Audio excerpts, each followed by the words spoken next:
Welcome back to episode 6 of The Gray Files, where we peel back the layers of technology, economics, data science, and the human condition itself, all in an effort to decode the vast and often perplexing universe we live in. I'm your host, Erika Barker, and this is part 2 of our series on how order and chaos shaped our society, our minds, our bodies, our world, and our universe. We learned that chaos has always been the secret fuel for progress.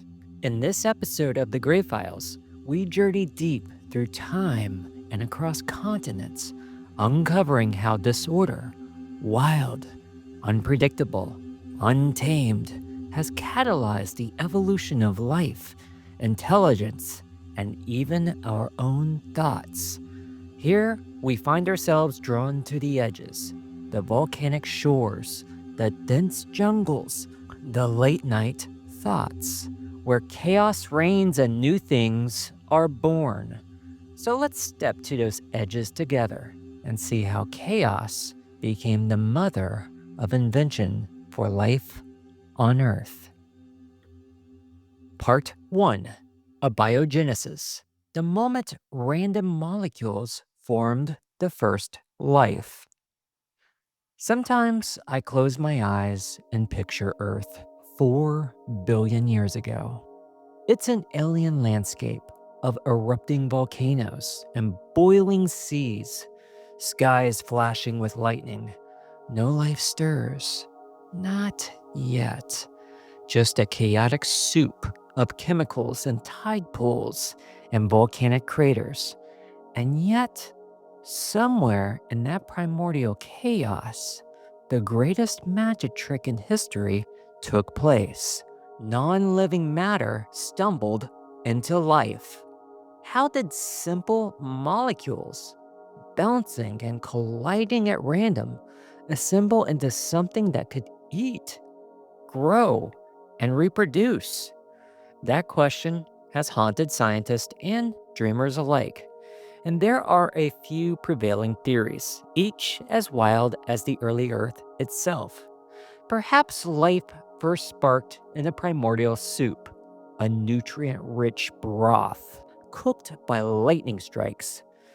In 1953, Stanley Miller and Harold Urey tried recreating those ancient conditions in a glass flask. They filled it with the gases of early Earth's atmosphere and zapped it with electricity to mimic lightning. Within a week, the clear brew turned brown with organic molecules. Amino acids, the building blocks of proteins, had formed out of thin air. This landmark experiment showed that random chemistry plus a jolt of energy could produce life's ingredients in a chaotic early laboratory. Other scientists point deep beneath the ocean and the darkness around hydrothermal vents. Mineral rich water heated by magma gushes into the sea. These vents are like chemical cauldrons. Even today, they host bizarre ecosystems where sunlight never reaches. Tube worms, clams, and heat loving microbes thrive on chemical energy alone. It's easy to imagine that billions of years ago, such a vent could have been life's cradle, a place where chaos and heat forged the first living cells. And then there's the more cosmic theory, the idea that life, or at least its precursors, arrived from space. We know that meteorites have carried amino acids to Earth. A meteorite that fell in 1969 was found to contain over 70 different amino acids formed in space. So perhaps the randomness of a comet impact seeded our planet with the raw materials for biology. In this view, chaos came from the heavens themselves. So, was life an inevitable outcome of chemistry, or just a lucky accident. Some researchers argue that given the right conditions, life had to happen, that the emergence of life was no more surprising, no more accidental than water flowing downhill. Chemistry obeys the laws of nature. And once the early Earth had the right soup of elements and energy, life was almost destined to spark. Others suspect it might have been a one in a billion fluke, a perfect storm of chance events that we might never replicate. The truth is, we still don't know for sure, but the lesson from abiogenesis is tantalizing. Out of chaos, order was born. Random molecular mayhem eventually organized itself into the first living cell. In the grand lottery of the primordial earth, chaos may well have been the winning ticket for life. In these unanswered mysteries, we sense the heartbeat of science, a realm where geology, chemistry, astronomy, and even philosophy intersect. Are we a cosmic inevitability written into the fabric of the universe? Or are we a fleeting spark in an ocean of randomness? The question remains as wide as the cosmos itself, and our search for answers fuels our endless curiosity. Part 2: Natural Selection. Why mutations or chaos lead to evolution or new order. Evolution, by its very nature, is a story written in fits and starts. I imagine Charles Darwin, notebook in hand, on the deck of the Beagle as it pitched in a restless sea. He had seen giant tortoises and finches with oddly shaped beaks, and he was starting to sense a pattern in the chaos of nature. From so simple a beginning, endless forms most beautiful and most wonderful have been and are being evolved, he would later write. What Darwin grasped is that variation, the random differences between individuals, provides the raw material for natural selection to sculpt life. So, in plain terms, every so often, mutations stir the genetic pot, introducing a bit of chaos into an otherwise orderly code. Most mutations do nothing or harm the organism, but a rare few turn out to be useful, especially when the world around is changing. Modern biology confirms Darwin's hunch. Mutation is indeed the engine of evolution, generating the diversity on which selection acts. Without those random genetic typos, evolution would grind to a halt. There'd be no new traits for nature to test. As one scientist put it, mutation is the engine of evolution because it creates the variation that evolution depends on. It's a beautifully paradoxical system. Chaos in the form of DNA, copying errors leads to order in the form of adapted, well fitted organisms over time. Evolution isn't a clean, straight line of progress toward perfection. It's more like a drunken walk through a dense forest, sometimes stumbling into a swamp, other times forging a new path upward. Take the case of England's peppered moth, perfectly camouflaged against moss covered tree bark. But during the Industrial Revolution, the air grew thick with soot, darkening the trees. A previous rare mutation, a moth born with almost black wings, suddenly became a lifesaver.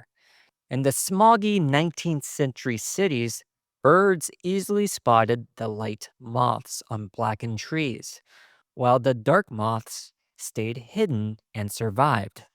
Over just a few decades, the moth population flipped. By 1895, 98% of peppered moths in Manchester were the black form. It wasn't that moths decided to change. Random mutation had produced a black variant long before, and once the environment shifted, the chaotic accident became a supreme advantage. When the skies cleared again later, the balance swung back. Evolution dancing to the tempo of pollution and cleanup. Two steps forward, two steps back. Zoom out, and history is littered with similar episodes of trial and error on a grand scale. The dinosaurs ruled the planet in splendid order until chaos quite literally struck. An asteroid impact that caused a mass extinction. And the ecological void that followed 66 million years ago. The small mammal survivors suddenly had the world to themselves. They diversified into countless new species, evolving from tiny shrew like critters scurrying underfoot to primates, whales, elephants, and eventually us. Now, if that asteroid had missed, who knows if mammals would have ever gotten their big break? Life's story is full of these twists. Five major extinction events slammed the reset button on evolution, each one a chaotic culling of species that was followed by an explosion of new life forms. The Cambrian explosion about 540 million years ago might have been set off by the end of a global ice age. As the glaciers melted, ecosystems went haywire and a wave of new complex life forms burst onto the scene. Again and again, this order disrupts the old order, and evolution responds by trying anything and everything. Most experiments fail and vanish. A few succeed and persist. That's why when we look at the tree of life, it's a tangled bush with dead branches and unexpected blooms, not a neat ladder of progress. Chaos propels life to adapt, to innovate, to find a new way to survive. So one has to wonder, is mutation a chance glitch in our genetic code, the cosmic spark that grants life its endless creativity? Could similar bursts of unpredictability shape not just biology, but also technology, economics, and culture? In each domain, random disruptions can birth transformative ideas. Perhaps chaos is the essential seed from which all progress grows. Part 3: Ecosystems as a self regulating balance of chaos and order. If you've ever found yourself hiking along a quiet valley in Yellowstone, the aspens are lush, the riverbanks busy with beavers building dams. It's hard to imagine that not long ago, this valley was eerily overgrazed and barren. The missing ingredient back then was chaos in the form of wolves. For most of the 20th century, gray wolves have been eradicated from Yellowstone. In their absence, elk populations exploded and devoured young trees unchecked. The ecosystem drifted out of balance. Too much order, not enough disruption. Then, in 1995, wolves were reintroduced, and the wild experiment began. Biologist Doug Smith described it like kicking a pebble down a mountain that triggers an avalanche. Wolves started thinning the elk herds and changing the elk's behavior. Willows and aspens bounced back along streams, providing wood for beavers, who in turn created ponds that welcomed ducks and fish. Even the courses of rivers suddenly shifted as vegetation returned to stabilize the banks. In a few short years, the chaos of predation led to a new order in the park, a self regulating, richer environment than before. The system needed that bit of wildness to correct itself. This balancing act plays out in countless ways. Consider the classic predator prey dance of the Canada lynx and the snowshoe hare. For decades, fur traders kept records of lynx and hare pelts and noticed a cycle. Every 8 to 10 years, hare numbers would skyrocket, followed by a surge of lynx a year or two later. Then the hares would crash, having been overhunted or having eaten out their food supply. And soon after, the lynx would crash, starving due to lack of hares, then both would recover and the cycle repeats. On a graph, it looks like two sine waves chasing each other, a periodic wobble. This is a prime example of a feedback loop in nature. Neither species wins outright. Instead, they regulate each other. The chaos of their fluctuating populations paradoxically creates a long term stability. Neither the hare nor the lynx ever disappears completely in a healthy system. In ecology, some disturbance is often essential. A forest that never experiences small fires will eventually accumulate so much dry fuel that when a fire finally comes, it's catastrophic. But frequent minor fires clear out underbrush and dead wood, sparing the giant old trees. So a little chaos to prevent a lot of chaos. Coral reefs, struck by occasional storms, can actually become more diverse afterwards as a new species colonizes the cleared patches. It's called the intermediate disturbance hypothesis. Ecosystems may be richest when they are neither too calm nor too turbulent. Like a tightrope walker, nature maintains balance by swaying a little to each side. Too much order, one species is dominating. No disruptions can lead to a collapse just as surely as rampant chaos can. The secret to resilience lies in the dance between the two. An ecosystem is not a fixed, rigid structure. It's a dynamic, living network that responds to every jolt with an adjustment. The wild ebb and flow of who eats whom, which species blooms or dies back, and when the rains fall or the fires burn. It's all part of a self correcting choreography. Chaos, carefully apportioned, keeps life thriving in the long run. Here, biology meets system theory, economics, and even social structures.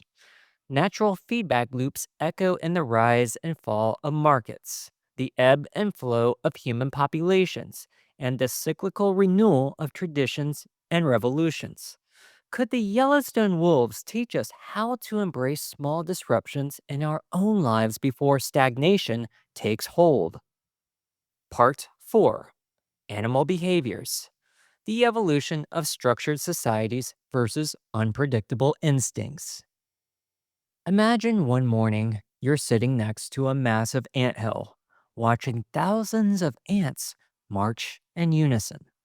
There's an uncanny order here.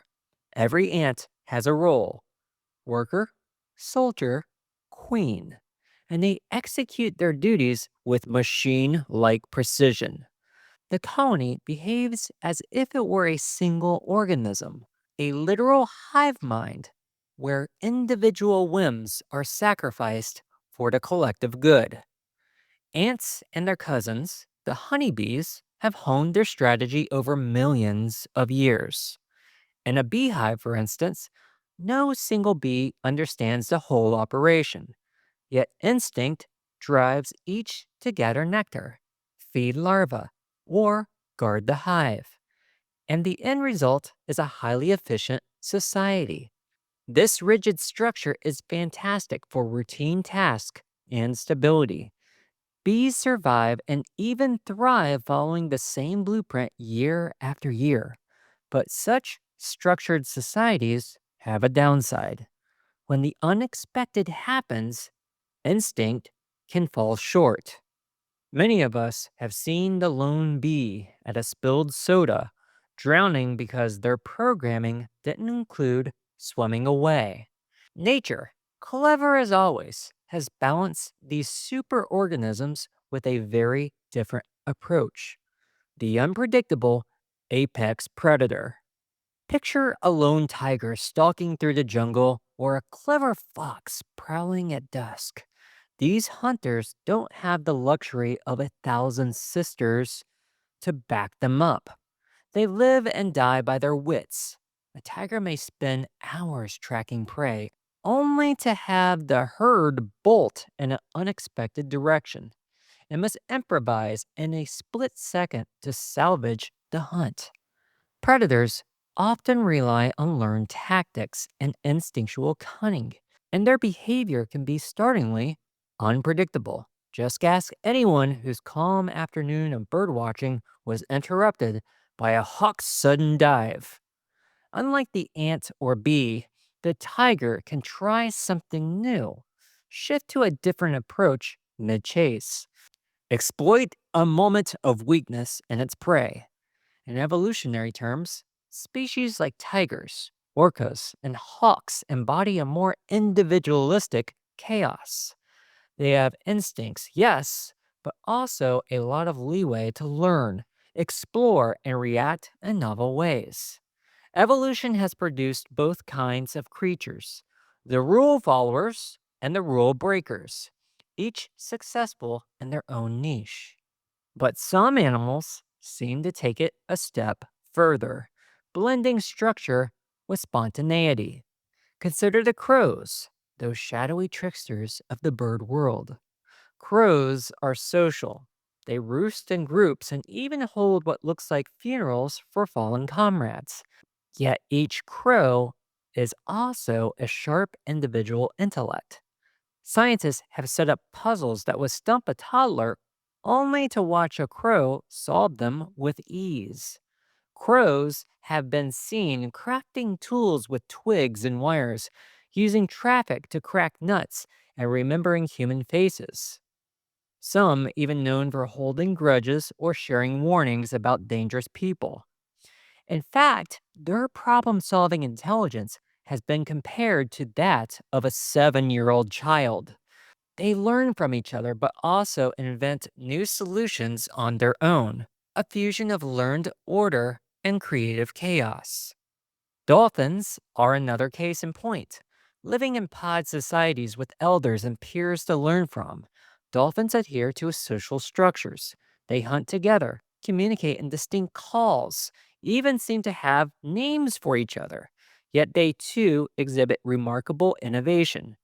In Shark Bay, Australia, some bottlenose dolphins have learned to carry sea sponges on their snouts while foraging on the seafloor, protecting them from sharp corals and stirring up hidden fish. A clever trick passed from mother to child. In research studies, dolphins figure out complex tasks rapidly, sometimes in ways researchers did not anticipate. They've shown the ability to recognize themselves in mirrors and can respond creatively when taught gestures or signals. One study noted how quickly dolphins can make decisions in a novel situation, almost as if they were acting on intuition. These creatures remind us that intelligence in the animal kingdom often relies on balancing tradition with innovation. A dolphin follows its pod's tried and true methods until it discovers a new hack. A crow plays by the rules of its flock until it needs to break them. This balance of orderly learning and spur of the moment ingenuity has proven to be a winning formula in evolution's playbook, especially for the brainy species. In the wild, sometimes it's the artist, not the soldier, who thrives. Watching these creatures, we see how the drama of chaos and order plays out in a miniature, mirroring entire societies of humans who either rigidly follow established norms or rebel with groundbreaking innovations.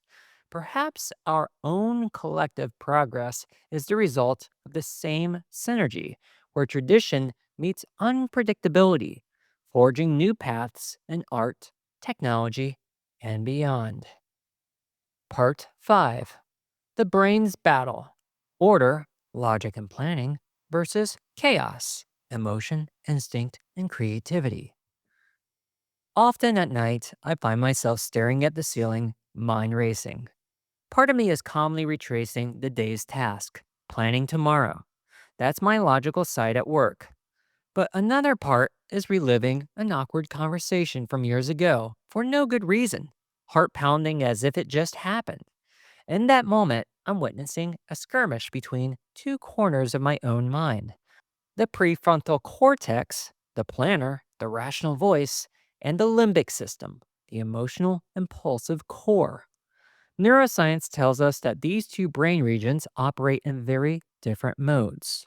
The prefrontal cortex is slow, methodical, and forward thinking. It loves schedules and order. The limbic system, on the other hand, is fast, primal, and passionate. It fires off fear, lust, anger, joy, often before we even understand why. As one psychologist neatly summarized, the prefrontal cortex operates slowly and is logical and precise, while the limbic system works fast and is dominant by emotion and impulse. In a very real sense, each of us has a built in tug of war between order and chaos in our heads. Evolution wired us this way for a reason. The emotional brain is ancient. We share its architecture with reptiles and early mammals, and it kept our ancestors alive when quick, gut level reactions meant life or death. The rational prefrontal brain developed much later, giving humans the ability to weigh options, delay gratification, and construct abstract plans. In many situations, these two systems butt heads. You feel an urge to eat the cake, but your better judgment says stick to the diet. You want to lash out in anger, but a voice of reason urges caution. We often experience this as internal conflict, and indeed, if one system overwhelms the other, trouble follows. Too much limbic fire, and you might be ruled by panic or rage. Too much cortical control, and you could become emotionally numb and indecisive. Ideally, like a well coordinated dance duo, the two work in tandem: emotion fueling creativity and drive, reason steering the ship. Psychologists describe them as complementary opposites, often in conflict, but capable of producing amazing results when balanced. One of the most striking stories about this balance comes from an American railroad worker named Phineas Gage. In 1848, Gage survived an accident where an iron rod blasted straight through his skull, destroying much of his prefrontal cortex. Remarkably, he could walk and talk afterward, but everyone said he was a changed man. The polite, responsible Gage became impulsive, profane, and unreliable. His doctor noted that the balance between his intellectual faculties and his animal propensities had become obliterated. In essence, the orderly part of his mind had lost to the chaotic part. Gage could no longer hold back emotions or stick to plans. He was all impulse, no filter. His case stunned scientists of the time and remains a sobering example of how much our personalities depend on keeping this delicate mental equilibrium. Yet, it's not simply about keeping the wild side on a leash. Paradoxically, we need a bit of mental chaos for our highest achievements. Anyone who has a brilliant idea strike in the shower or in a dream knows that feeling. When you let go for a moment and suddenly, out of the mental fog, a solution appears. Creative insight often comes when the mind wanders off the beaten path. The annals of science and art are full of serendipitous discoveries and strokes of inspiration born from the daydreamers or even mistakes. Alexander Fleming did not set out to revolutionize medicine one morning. He noticed mold contaminating one of his petri dishes and saw that it was killing bacteria, leading to penicillin. That happy accident required an observant mind willing to embrace the unexpected. Likewise, artists and writers often enter a kind of controlled chaos, brainstorming freely, letting ideas morph and intermingle before reining things in to refine the masterpiece. The brain's genius is in this dynamic interplay, the orderly networks that store knowledge and rules, and the chaotic networks like the imaginative default mode of the brain that break and remake those patterns into something new. In the end, the story of life, evolution, and even our own thoughts circle back to this truth. We are creatures of both order and chaos. Our intelligence arises not from pure logic or pure emotion, but from their interplay.